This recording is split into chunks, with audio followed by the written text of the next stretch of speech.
حضرت سیدنا جابر رضی اللہ تعالیٰ عنہ فرماتے ہیں کہ فاقوں سے شکم اقدس پر پتھر بندھا ہوا تھا، اس کو دیکھ کر میرا دل بھر آیا۔ میں نے حضور سے اجازت لے کر اپنے گھر آیا اور اپنی اہلیہ سے کہا کہ میں نے نبی اکرم نور مجسم صلی اللہ تعالی علیہ وسلم کو اس قدر شدید بھوک کی حالت میں دیکھا ہے کہ مجھ سے صبر کی تاب نہ رہی، کیا گھر میں کچھ کھانا ہے؟ انہوں نے کہا کہ گھر میں ایک سا یعنی تقریباً 4 کلو جو کے سوا کچھ بھی نہیں ہے۔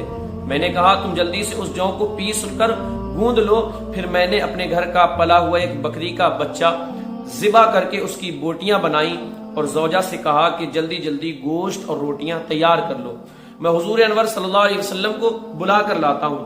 چلتے وقت بیوی نے کہا دیکھنا حضور کے علاوہ صرف چند ہی اصحاب کو ساتھیوں کو ساتھ لانا، کیونکہ کھانا کم ہے، کہیں مجھے رسوا مت کر دینا۔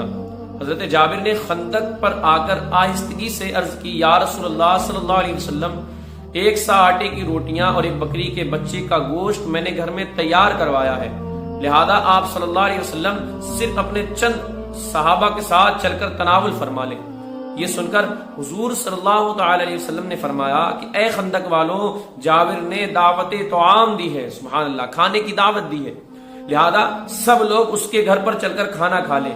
پھر مجھ سے فرمایا کہ جب تک میں نہ آ جاؤں روٹیاں مت پکوانا۔ چنانچہ جب حضور صلی اللہ علیہ وسلم تشریف لائے تو گندے ہوئے آٹے میں اپنا لعاب دہن ڈال کر برکت کی دعا فرمائی اور گوشت کی ہانڈی میں اپنا لعاب دہن ڈال دیا۔